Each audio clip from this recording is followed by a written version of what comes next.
Welcome to the Indie Author Spotlight, where we interview indie authors about upcoming releases as well as life as an author, presented to you by Books, Brews, and Dogs. You can visit booksbrewsanddogs.com, purchase a blind date with a book, and support animal rescue efforts. Books, Brews, and Dogs is where you can buy a book and save a dog or a cat. Hi, everybody. Welcome to the Indie Author Spotlight with Books, Brews, and Dogs, or myself, Rebecca. Today, we are here with Heidi Adams, the author of Rose Moon, who has another book coming out that we'll be discussing as well. So thank you for joining us today. And how are you doing today, Heidi? Doing good. Exhausted from the busy family life. My youngest just did the mites on ice at the Flyers game last night, so it was a late night, but it was really fun seeing him skate. In the big arena where the Flyers go. It was cool, but it was very late. And I'm very tired, but doing good. How are you? I'm doing good. I understand the tired. Excuse me. I feel like the older I get, the longer it takes me to recover from a late night. Oh my Like, gosh, I know. I oh, I get it. I actually took like an hour this morning after I got the kids off to school, an hour nap this morning. And I don't know if it helped me or not because my alarm went off in the middle of when I was in like a dead sleep. So then I was like even more tired. So it's like one of those things. But I guess it helped. yeah, it's been interesting because my schedule so I'm went back to having a part-time job where your hours fluctuate, and I'm like, this is a lot harder to do in your 40s than it is when you're in your 20s or even Oh, 30s. So I'm like, my absolutely. schedule's been doing this thing, and I'm like, I feel like a zombie most of the time. I feel you. I feel Um, you. I'm in my 40s so too, let's so talk the about Rose energy. Moon a little bit. So,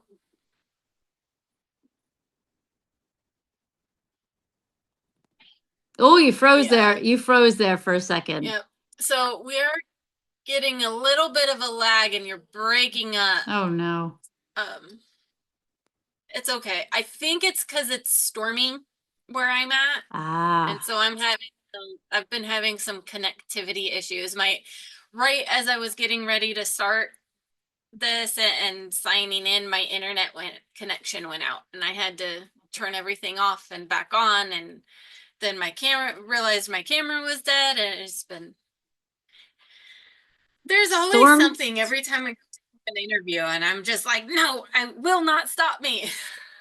Storms will do that. I mean, we can't really control that, unfortunately, but they do make connecting, a little choppier. Definitely. So, let's talk about Rose Moon a little bit, which is the first book that you've published. Hmm. Um, when did that book come out? Almost a year ago to the day. It was October 17th, 2024. It's coming up on its birthday.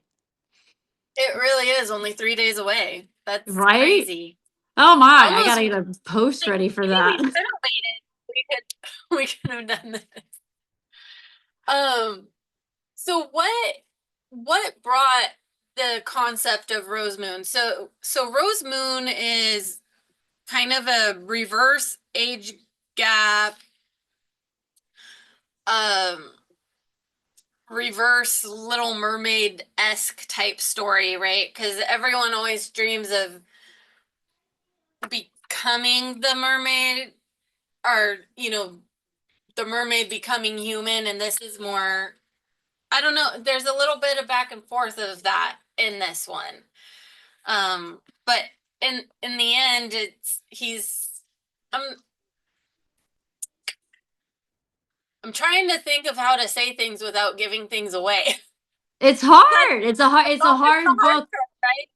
It's Because a I love hard book to talk about because there are so many twists and there's so many different directions it goes, and the ending is kind of like whoa, like, but it's such a direct layup for the next book. But it's funny you mentioned the reverse age gap, because I when I write Carter and Ella, I write them as the same age, and they think of themselves as the same age, and I write them as the same age. So I don't think that there's a reverse age gap, because Ella is, she's significantly older than Carter, but and the Meridians live to be like their average age is 1,000.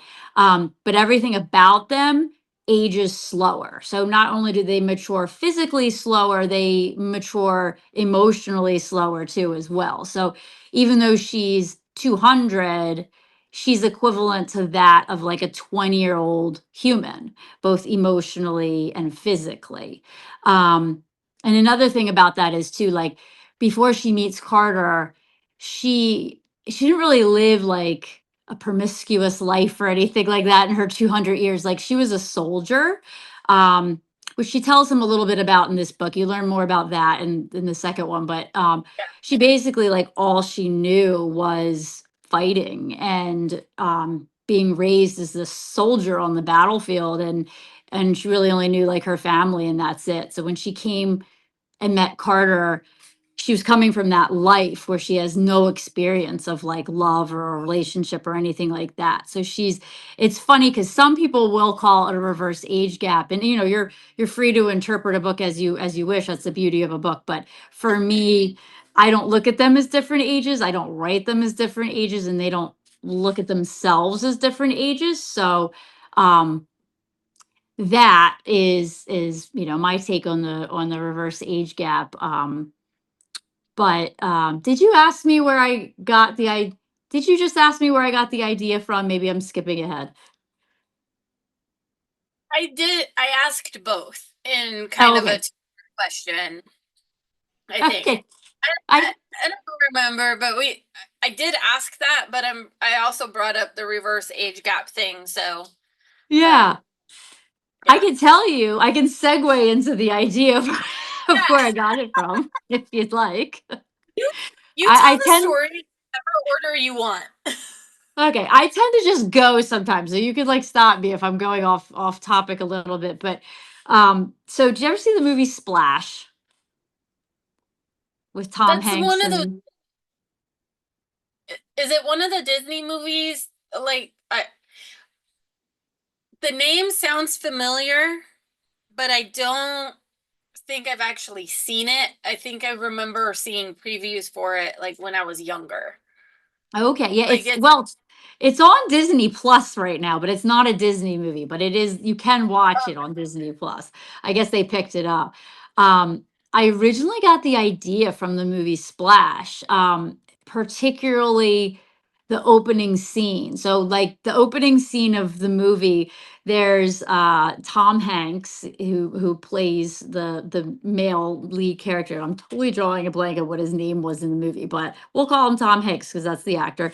And he's a kid, and he's on this boat with his uh, family, and they're in New England. I believe the island is Nantucket that they were off the coast of, but it was one of the islands in New England.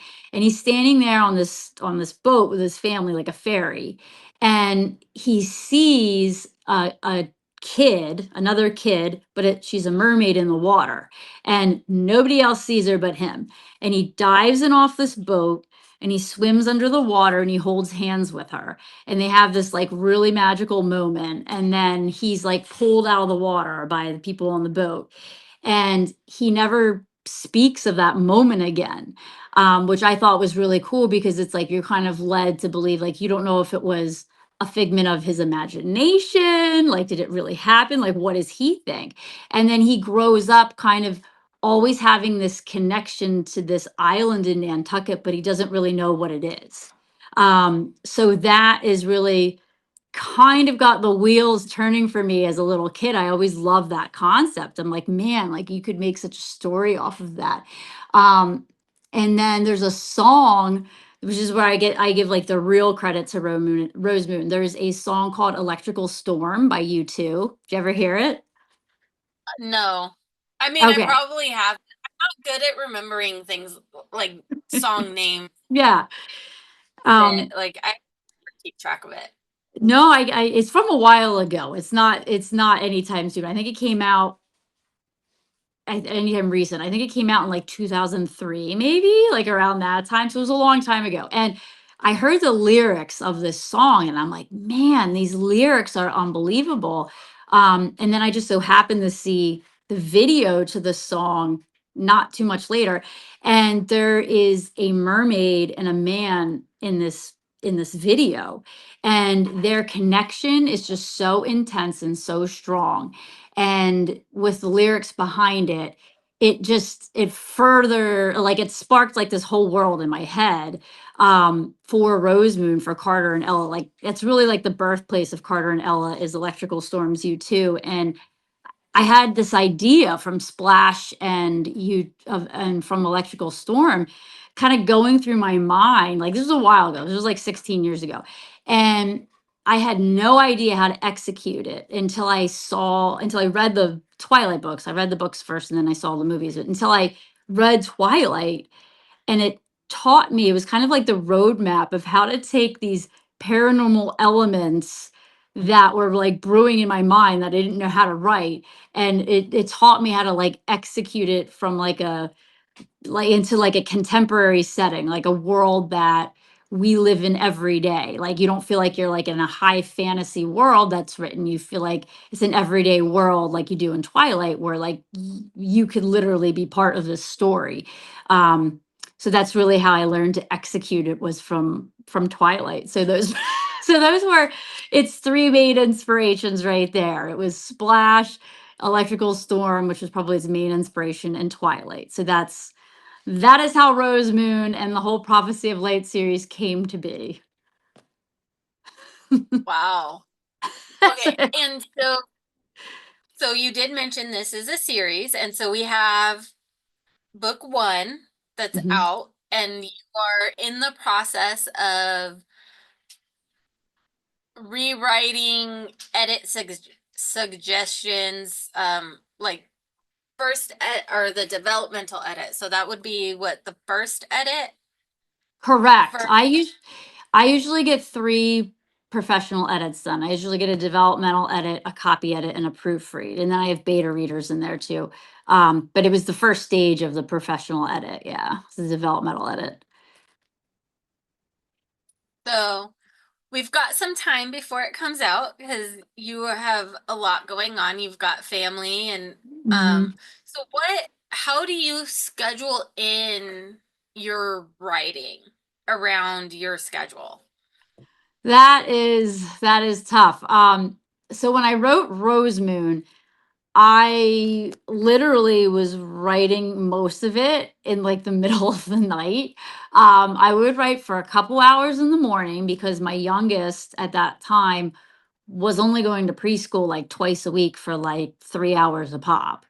So I would try to write during that time, but honestly, the majority of writing Rose Moon for a good year and a half, I was writing from like 10 o'clock at night to like 1, 2 o'clock in the morning. Um, Fortunately, now I'm in a position where I can do most of my writing during the day because I can't really do that anymore. But I did it for a while to get Rose Moon completed. But now I'm fortunate enough to basically have a lot of the time from like 9 to 3 to do everything it has to do with writing, with like making reels and posts and all the other stuff that takes up all of your time for writing that authors have to do, but also squeezing writing in there. Social posts take up so much time. It's what I've been struggling with my added uh duties of caregiving and then having to pick up a part-time job while trying to jump through hoops to get Book Spruce Dogs going out here. And like I sit down to do the social media posts and I don't think I realized how much time I was spending on them Hmm. when I was in Texas, and I've never really been all that consistent. I'm a bad social media, like I'm not a good marketer. I'm not either. market for me. But the hours you spend on creating just one post sometimes, and it's like, oh my goodness, how did that take me 3 hours? It's a 30-second thing, and it's just like, ah. So that's amazing that you have kind of some dedicated time that you can use towards writing and marketing yourself. And um so figuring out the plan, though, that's the hard part, I think. It is. It really is. Budgeting time is it's really difficult. And my kids, I have 3 kids that are all super active in sports and other things. So it's like, you know, I mean, once they're home from school and pretty much every day on the weekends, every Saturday and Sunday, I mean, it's like multiple things happening all the time. So there's really, like, no time in, like, when they go to from the time they get home to, like, the time they go to bed, there's really very limited time there too, but, it's fun. I wouldn't trade these years, with them for anything, so it's a wild ride, but it's definitely amazing. Yeah. Um, it, what I understand, you know, so I don't have any kids. I have lots of nieces and nephews, which was part of the choice to not have kids. I babysat a lot. Mhm. It's like, I don't want to do this. But a lot that I speak to do have children, and uh, they are just like, I absolutely love my kids, but I also love my writing. And, you know, there's a lot of finding that balance, and that can be a really, really rough thing to be able to do, is stay present but also get that story out in your head. um uh, because if you hold on to it, like, what happens if you're at the middle of your kid's sports match and you have that inspiration, and by the time you get home, if you weren't able to write it down, like, where did, is it still there? Sometimes maybe, sometimes maybe not. And Yeah. what, that, like, how do you work around that when you hit that kind of obstacle? That's hard. That's really hard. Actually, I've kind of trained my brain to kind of shut off at times because there were times where I would go to my kids' sporting events and I would be in like a really heavy I'd be like conceptualizing the story a lot and the characters would be talking to me and I'd be really in like a rhythm there. And then I'd realize like, oh my God, half my daughter's soccer game went through and I wasn't paying one bit of attention. Like I literally missed it. So like I've trained myself now to kind of like pace myself. It's difficult to do, but like if I'm really kind of like immersed in the fun part for me, which is like the daydreaming and the conceptualizing, if I'm really immersed in that, I literally will like stop, pull myself out of it and be really present. And then if something pops in my head that I'm like, I gotta write it down, I'll seriously just do a really quick like note in my phone and then I'll let it go.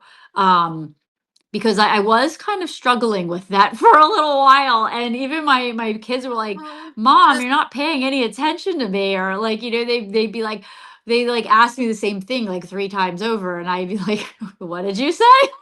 Like, so I'm like, like I don't want to be like there, but not there. So it's hard. It's hard for me to switch my mind, especially if it's like we are thinking of marketing or if I am thinking of marketing or like trying mhm. to like come up with like a plan like of posts for the month or like what to tell my street teams or my PAs or whatever. It's really hard to switch back and forth from like that left side of your brain to your right side of your brain. Like I literally like legit will get like a headache from doing that.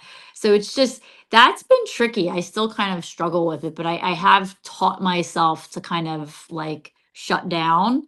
Um and maybe I missed a few things, but I mean, in the end, it's better to be present, like when I'm there, being a Yeah, mom, being a wife, being a mom, being like, that's kind of important. That's kind of important.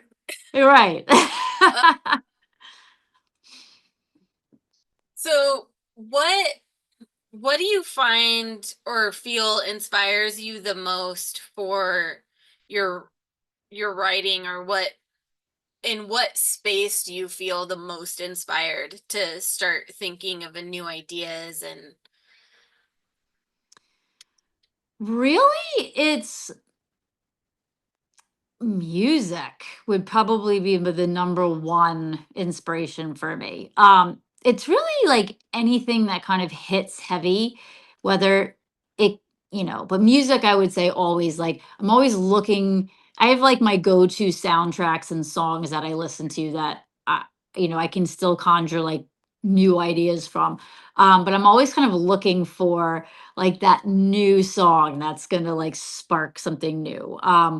Or really just heavy emotions if they hit me, like if I'm watching a show or a movie and something hits me really emotionally, like sometimes even something in real life, like, and it could be just like not the greatest thing that is happening in our world or in my personal life or whatever, but I've learned to kind of like make something almost beautiful from those emotions, because there's a way when when you're when you're hit in the gut emotionally, for me, and you have that real raw feeling, that's kind of where I shine as a writer.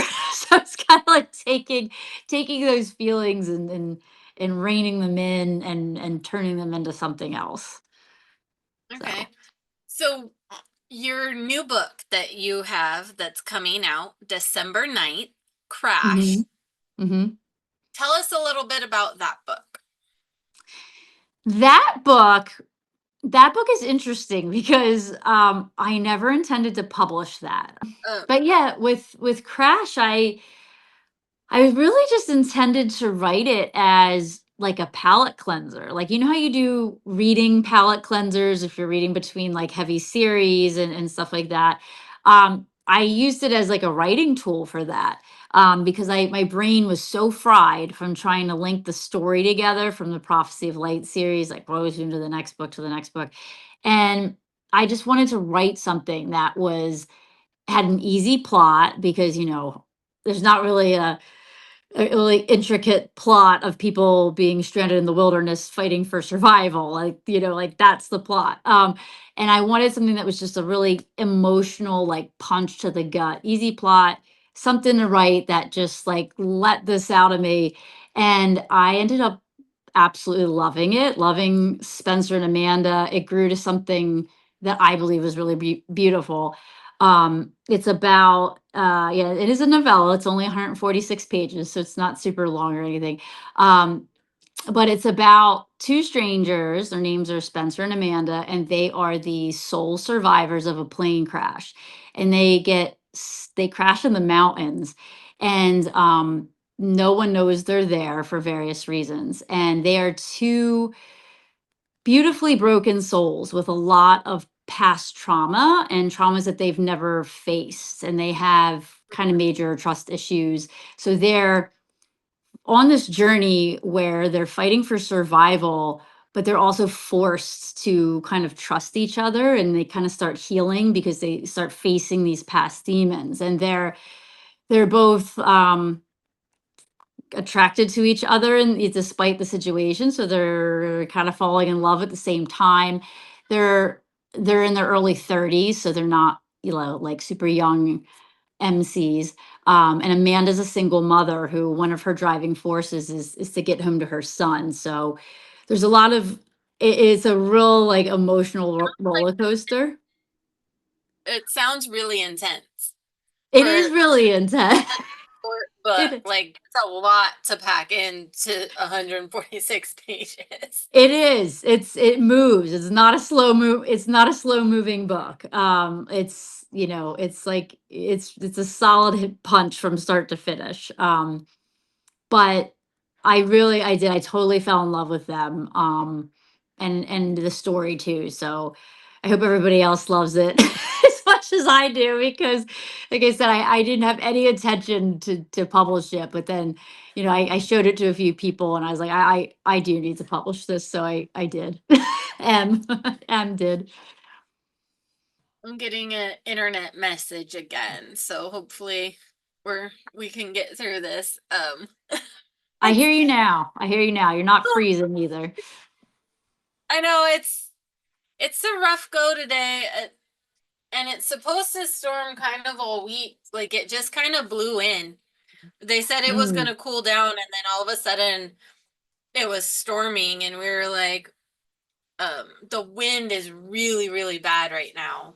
Oh, It that'll do it.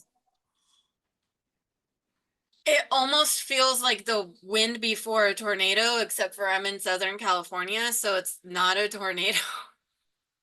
But Oh, it flew my windy. grandma's door. It was so windy, my grandma's door just flew right open. And I get really awkward when things are like when I'm struggling with things because I'm still really new at this. So I'm like, I don't know what to do right now. You're Um, fine. No, I'm totally fine. You're fine. Don't stress.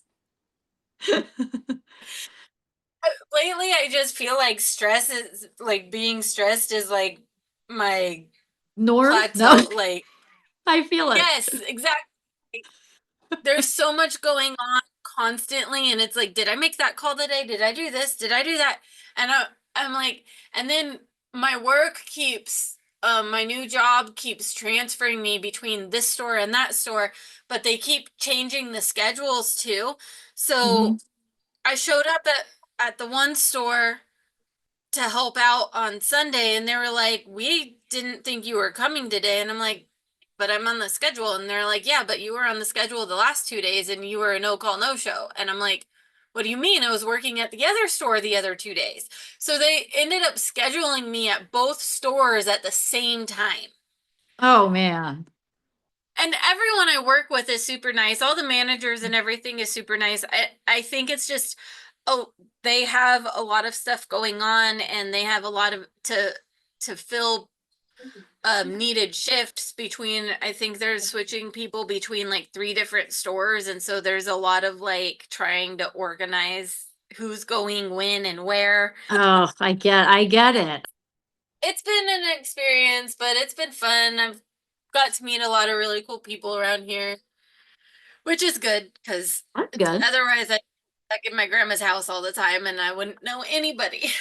So it's kind of a benefit that I ended up having to pick up the part time while I wait for Books Brews Dogs to be ready to go out here with all of the proper licensing and everything. And so I'm just it's been nice like getting to know people in the neighborhoods and things like that. So Yeah, that's definitely.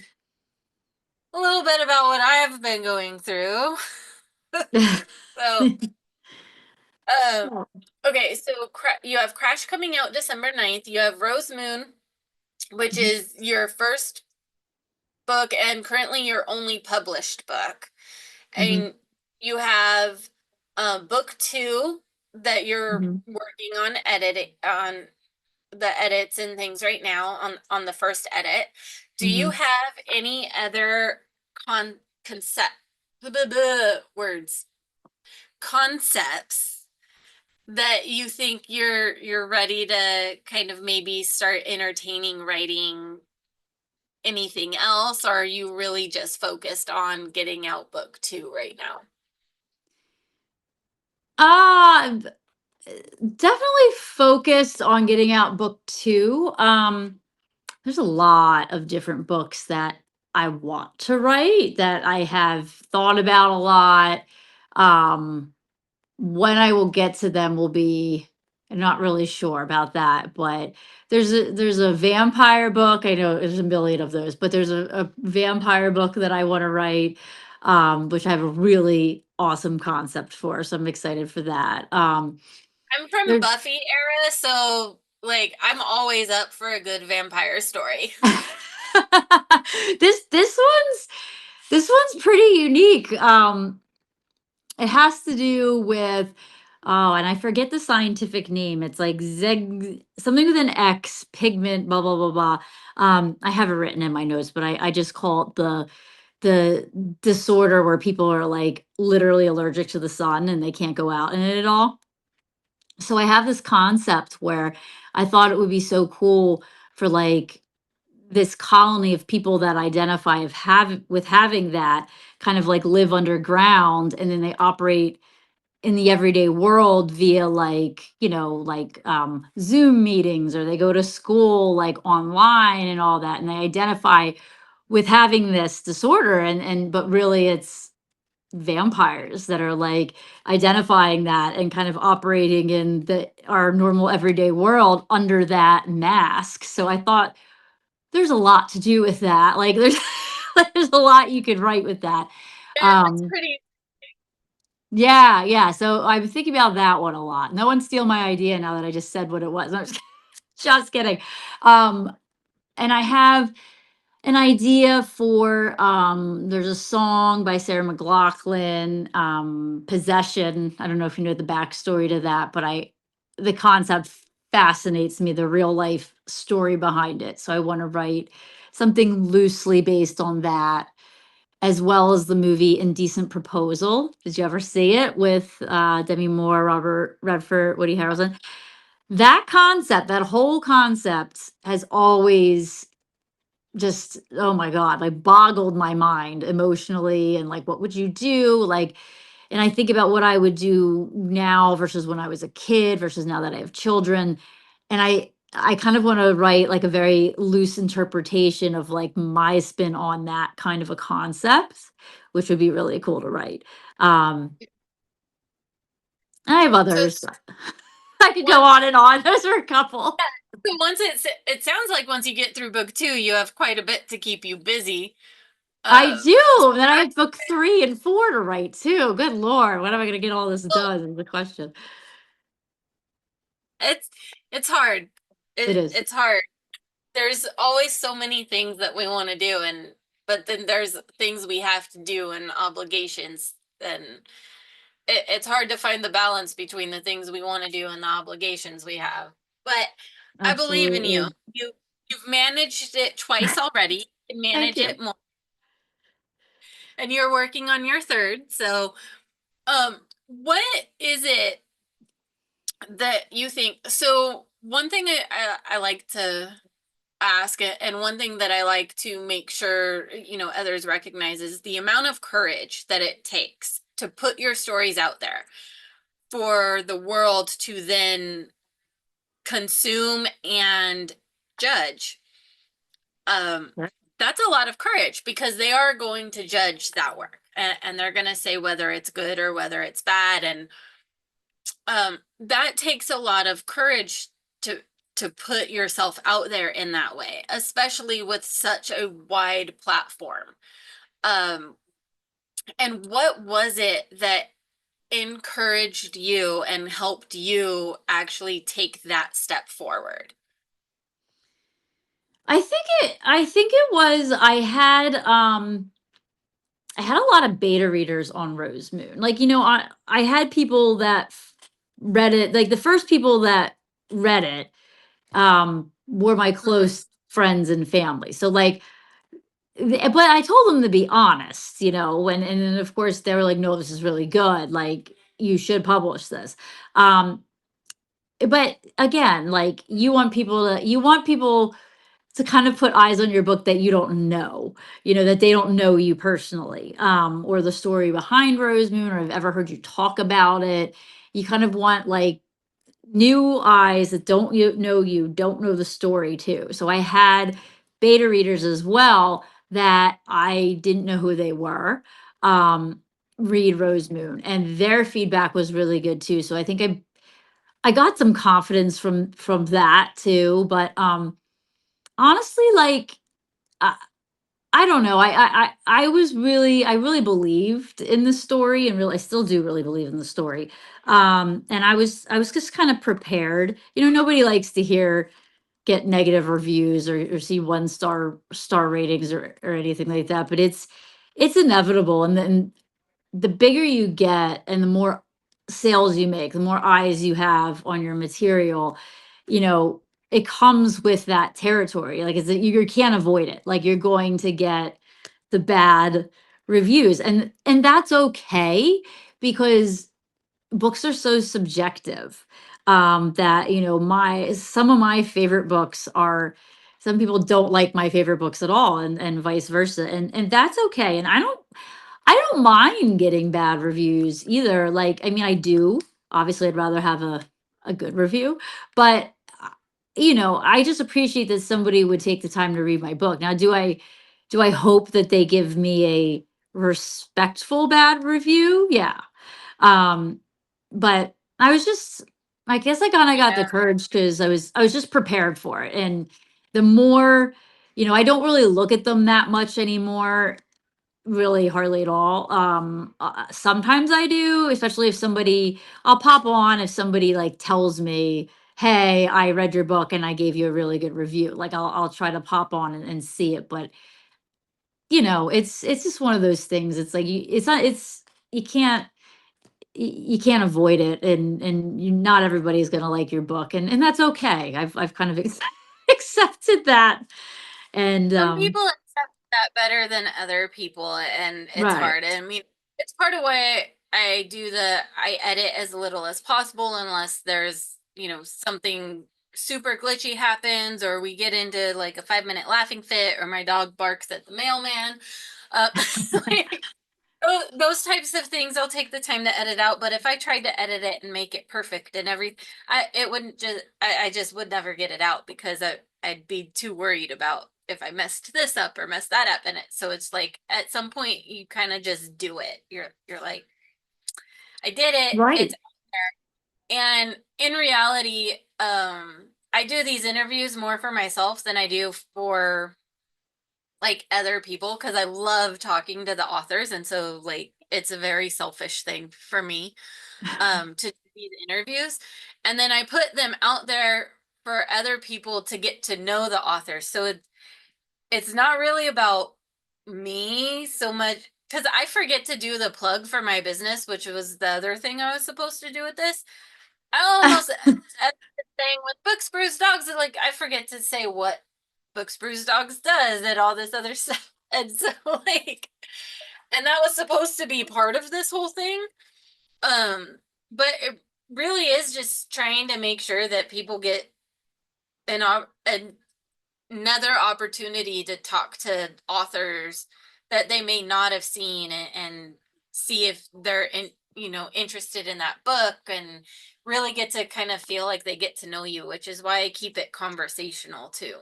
I like So, that. Yeah. but really in the end it's all for me, because I get to talk to all these really cool people that have these really neat stories and ideas and concepts, and they're from all over the world, and That's so cool.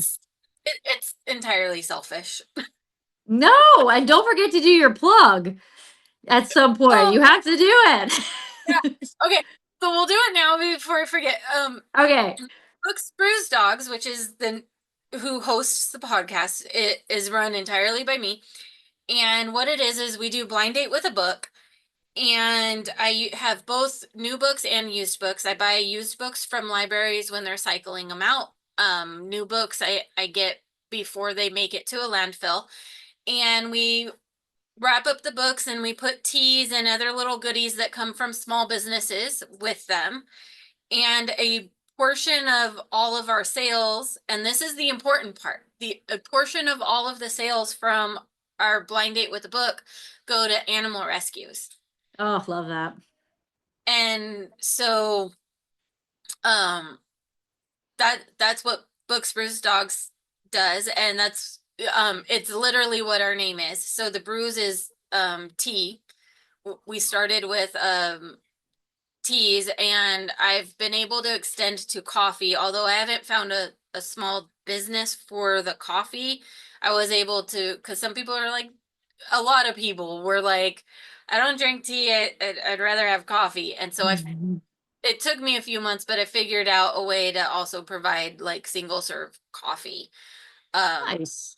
instead of tea. And so you get your option. And then I also provide hot chocolate for the kids' books, or, if an adult would prefer hot chocolate over the coffee or tea, that option is there too. Oh, love But that.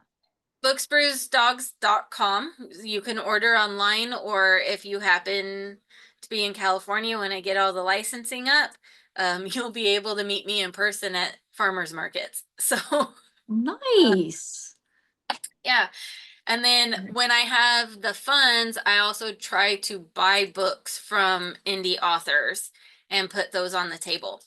So you're not going to find, and I'm not going to buy those books to send out in the because most people, they're so popular, most people already have all of those books. So I try to make sure it's books people that aren't going to be readily available, but are also going to be really good books. So Love there's that. my plug. I It's really long. no, That's why I don't do it. I love that. I love that. Yeah, that's amazing. I love I'm such an animal lover too, so I especially love that the proceeds, a lot of proceeds go to animal rescues. That's really cool. Really amazing. Yeah, and that was inspired by our animal, by our pit bull that we rescued, and just learning, how much the people who run the rescue do, and they're Right, all right. and it's nonprofit. So any animal rescues we work with, I make sure that they're nonprofit rescues. They're not keeping any of this money. They're all nonprofit, volunteer-based rescues. That could really use the funds, because a vet visit just to make sure that it's healthy is can be hundreds of dollars depending on where you're at, and Right. so it's a lot of Yeah, money to make right. sure that these can find a home. So I love that. I yeah, love that. Good so for that's you. entirely why we started our business, was literally to be like, how do I help raise funds and awareness for animal rescue efforts? And then it became, um, well, what are the things I love the most? And it's just like, well, I like books, I like tea, and I like my dogs. And that is literally the name of the business. Hey, that's amazing. Like your You, favorites, I mean, hey, that's impressive. It's like, not many people like, get to do something like that with what they're passionate about and have it be you know, like hopefully their job or whatever. Like not a lot of people do that. So you're taking your favorite things and yeah, well, making it work. I kind of started it, and it was supposed to just be like once or twice a month we would go out to these events and do this. And then I got laid off. And I was like, screw it, I'm going all in. Yeah. And that's what I did. And it's been rough, and it's been a struggle. And I've kind of had to take a step back.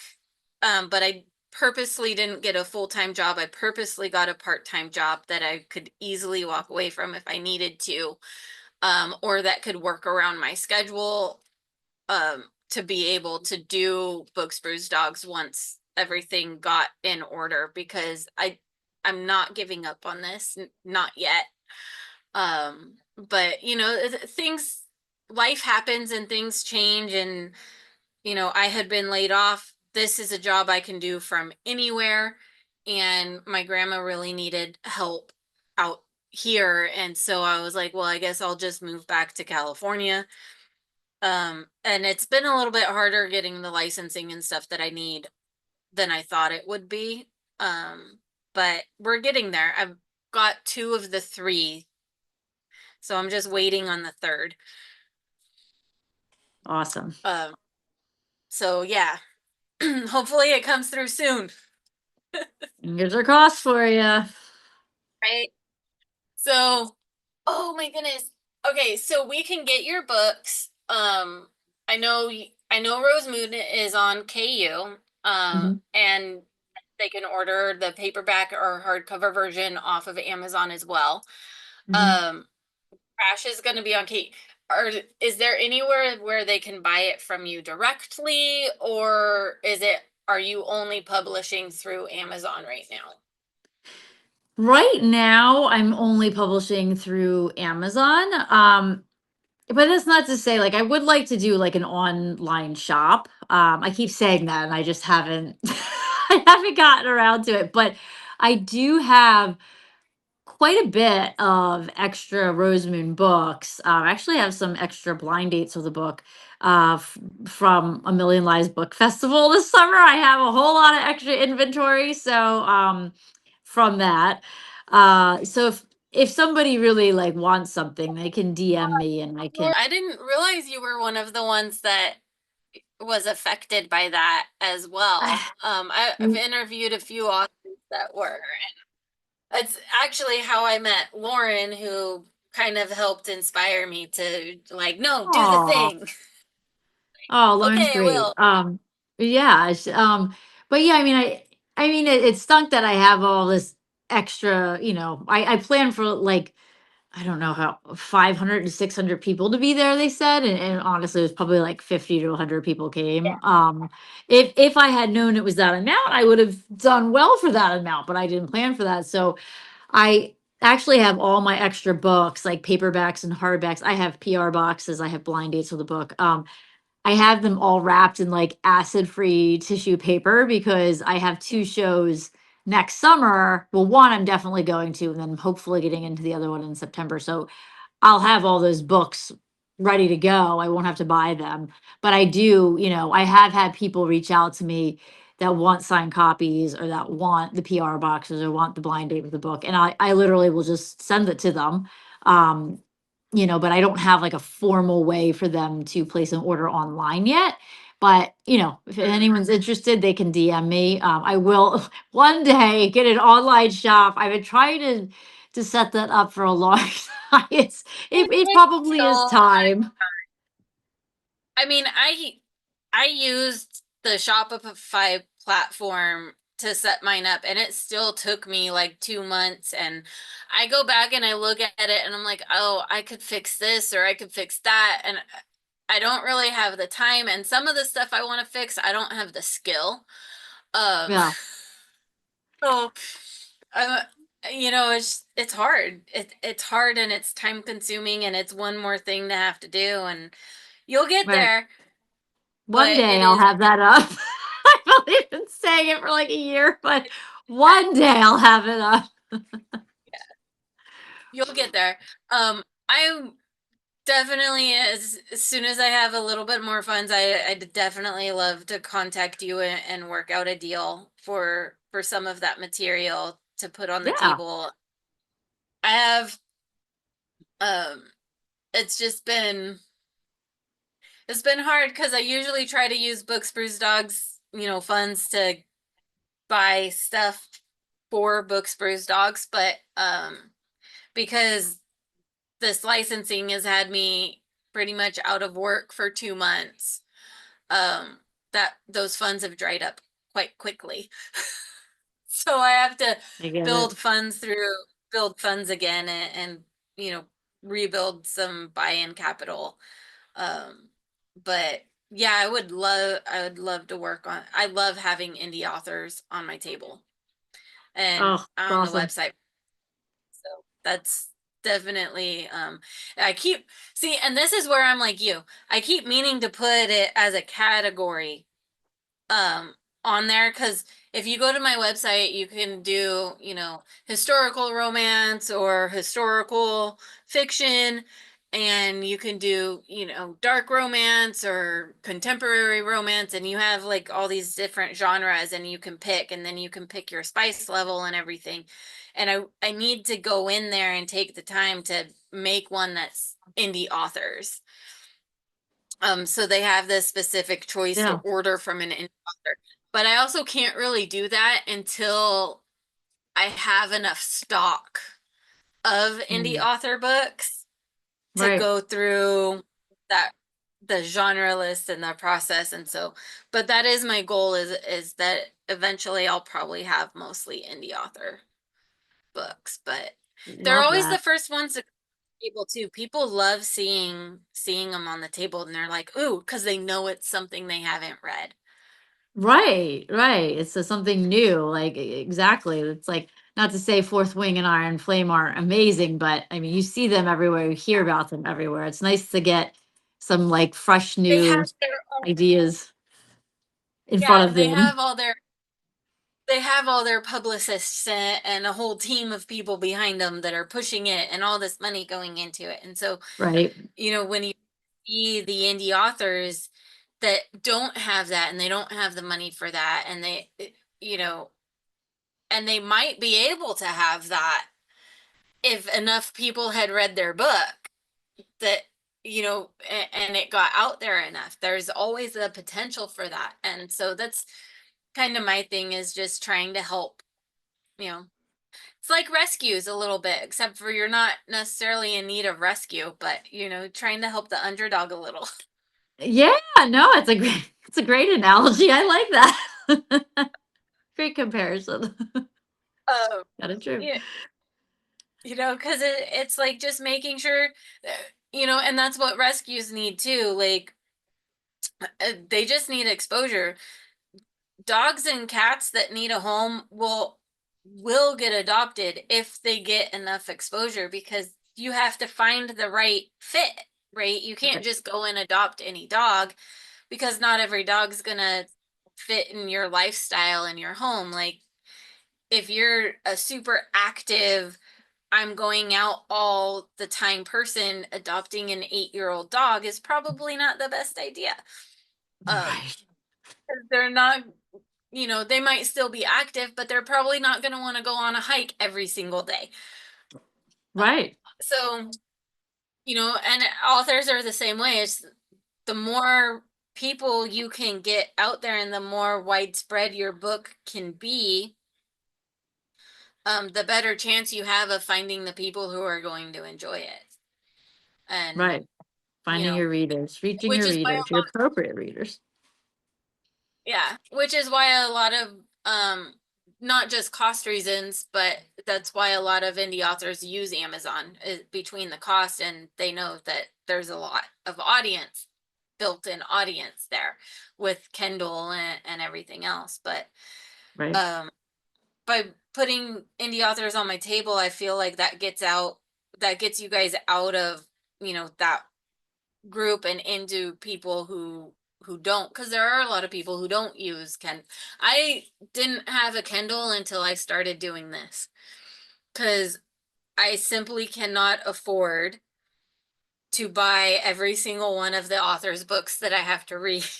So all of the Kindle Unlimited, I read it on the Kindle Unlimited, because I just, as much as I would love to, dropping $20 every 2 weeks to buy a book is just not in the budget. Yeah.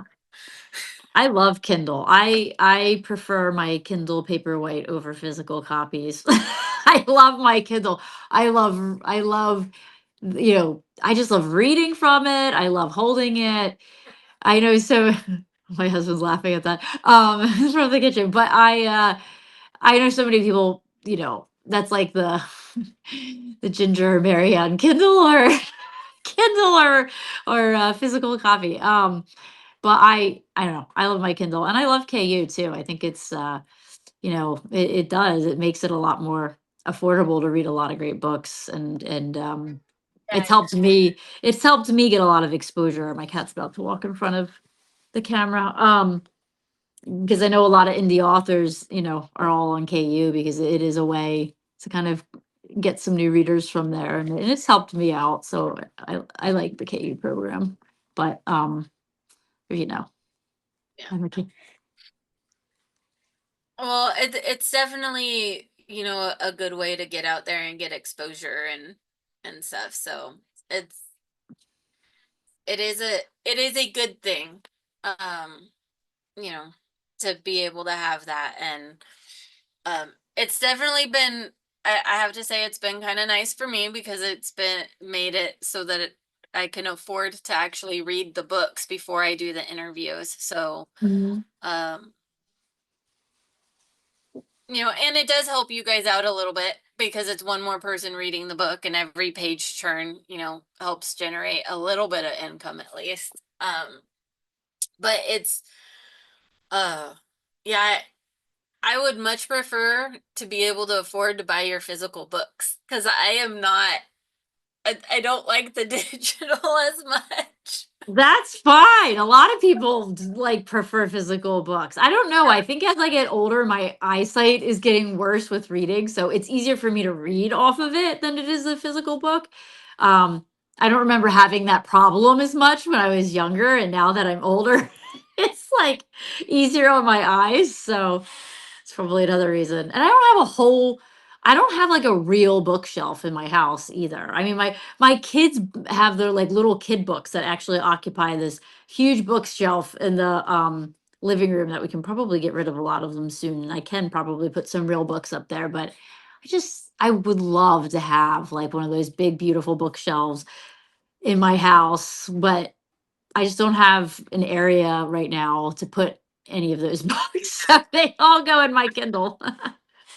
I miss my bookshelves. Yeah, They're they're in nice. store, because I had to move into my grandma's house to help her, and she obviously has a house full of furniture, and I don't want to just be like, okay, well, I live here now, so throw all my stuff in. And so we're working around that, and like, where can I have, some things that are my space, and but not get rid of yours, and rearranging things, and you know because I don't want her to feel like I'm just moving in and getting rid of her stuff either. So all of my stuff, all of my books, all of my bookshelves, it's all in storage. And I'm like, You mean that background, that big background that's not your house? No, it's not your oh, bookshelves. oh, if Can you imagine? only If only, I right? if I could live in that room, I would. I love the smell of old books too. Yeah, it's Um, very comforting. but It's very comforting spell. yeah, it really is. There's no other smell in the world like it. Like a good used loved book. It's just it's good. I agree. Get your cup of I'll have tea, your cup of tea and yeah, your book and your books, your a bookshelf. cup of Like, tea, a comfy chair, my dog at my foot, and a good book is like the there you go. epitome of a good day. Like That's a it great can't day. rain, and hearing the rain outside, that's a perfect day. Ooh, yeah, add that in Rainy there. day, a good book, a cup of tea, and my dog at my feet in a comfy chair is like Chef's chef's kiss. kiss. That's perfect. Like you can't. So, but I'll have my little corner again one day where I can, have that space to sit and relax. But um, because it's different when you're sitting there reading a book in somebody else's space. It's not the same. I agree. I agree. Grandma's house is good and it's comfortable, and I have a comfy chair that I sit across from her and talk to her and hang out with her while she's in bed. But it's sitting in that chair and reading is not the same as having my reading chair that is in storage, and the bookshelf behind me. And Mm, so, but we'll I get there. agree. We'll get there. So, okay. So Crash is coming out December 9th, Mhm. and for anyone who wants to read Rose Moon, book 2 is in the works. We don't Yes. have a date yet, but so you have plenty of time to get to it. Mhm. It is a really interesting concept, with mermaids and or mer people. There's both, and it's just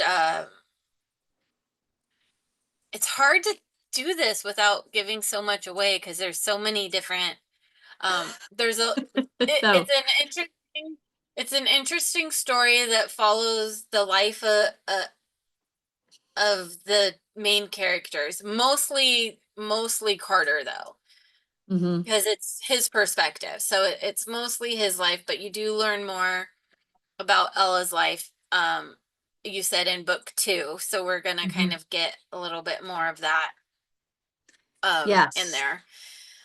Book 2 is a But I dual like perspective. between Carter and Ella. And book one is, as you know, just Carter's perspective. But book two is dual back and forth of Carter and Ella. For the most part, back and forth. Which makes But it sense. is. In book one, we're being introduced into the world. Right. And so it's he. And so it's his perspective of how this is going and how it's happening. And so there's family drama, and there's love, and there's love lost, and love found, and love lost again, and there's a lot. Right. It's got some interesting twists and turns in it, and there's a lot going on, and so I can only imagine what you have planned for us for book two. Book two, I will tell you, book two is the darkest of the series. It definitely gets pretty dark, and I'm trying to see how to explain it with for people that have not read Rosemoon without giving anything away. I really can't because if I say why it's dark, it kind of is like, oh, like the whole big revelation of Rosemoon is this kind of, Well, spoiled. at the end So of Rosemoon, he is about to go in to be trained to be a warrior from the you have names for them that I can't remember. But the one group of mer people that Ella is from, and he's about to be. They're talking about how he needs to be trained as a warrior among them, right, and but between the so Meridians and the Vandarians of Light, yeah, those yeah, two will be trading him.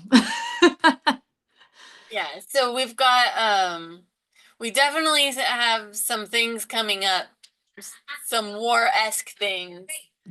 Hold on, I gotta grab the dog. Murphy, Guile.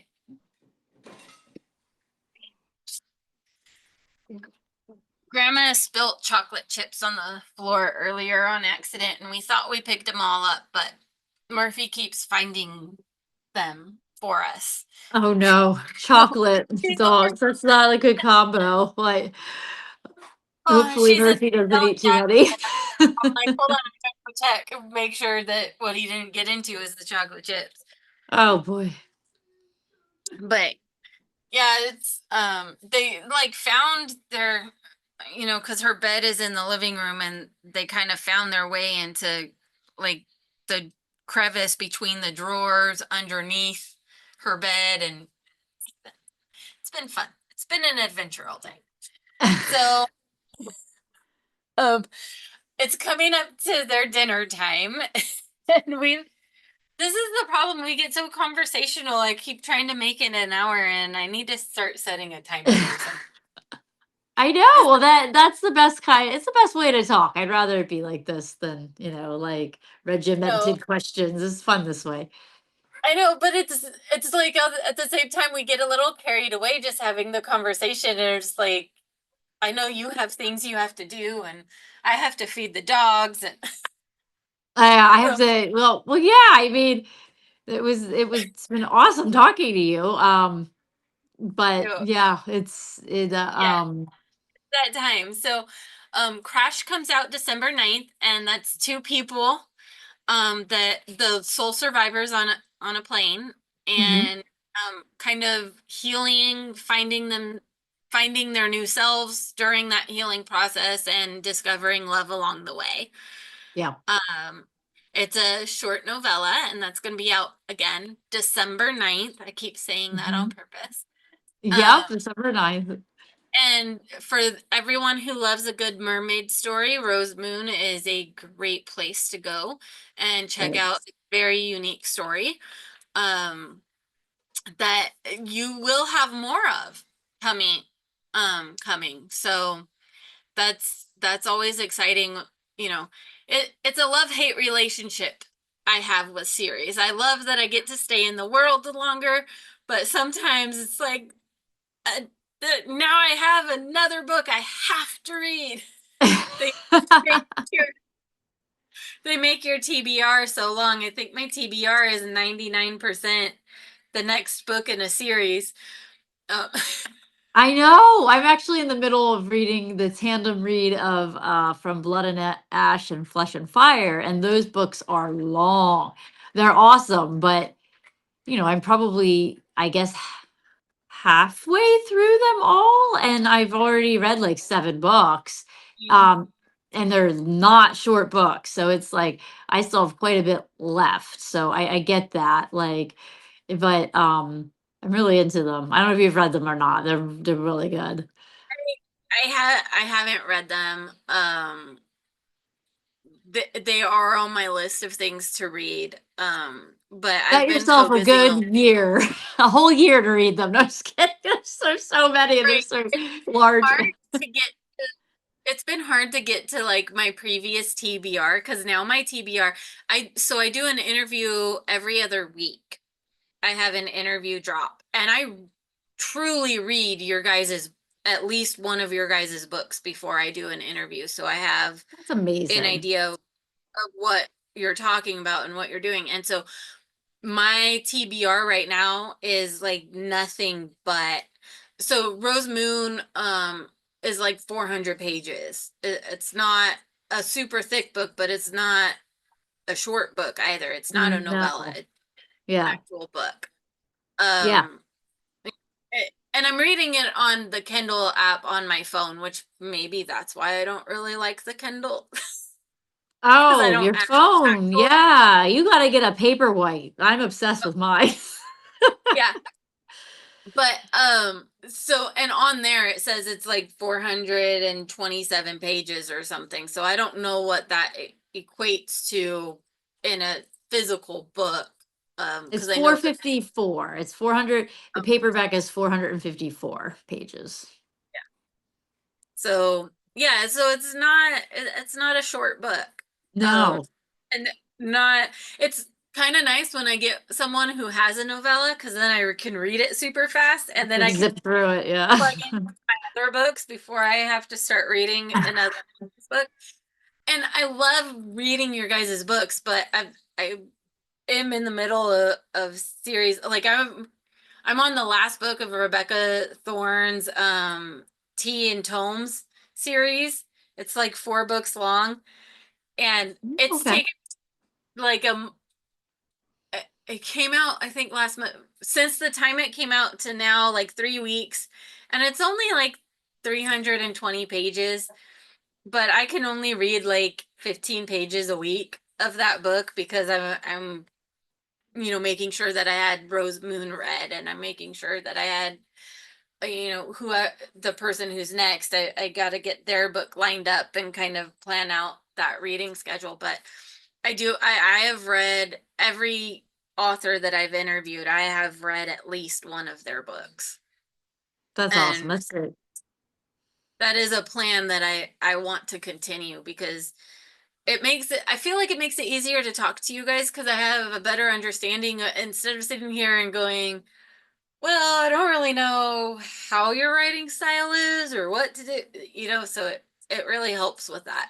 Like I it agree, and I appreciate that so much.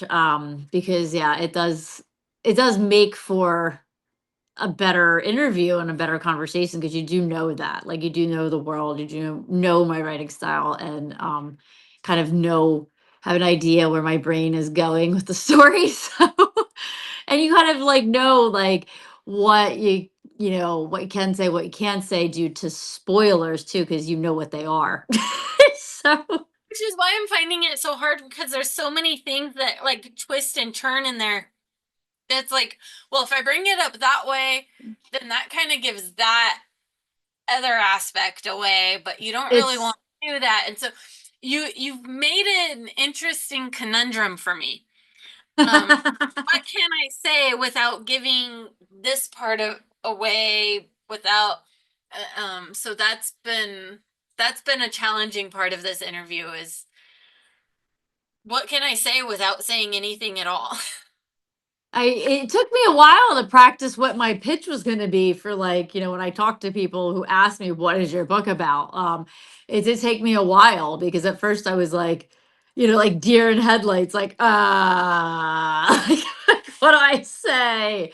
um But it is, and I usually just tell people, like, you know, the overall theme of the whole series is about love and the lengths you will go to fight for it. Like, what lies will you tell? What secrets will you keep? Like, what will you do?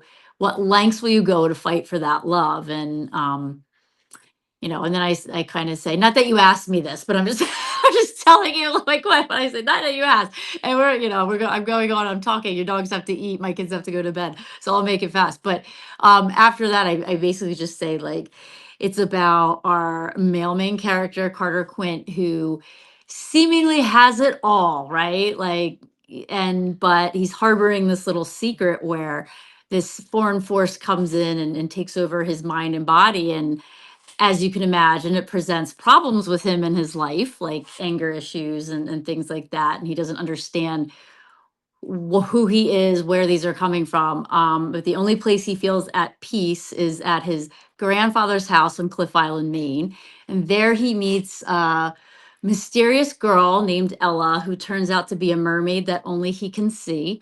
And the two begin a very heated and intense forbidden romance that has lots of twists and turns and revelations and discoveries. And I kind of cap it at that. Did I do okay?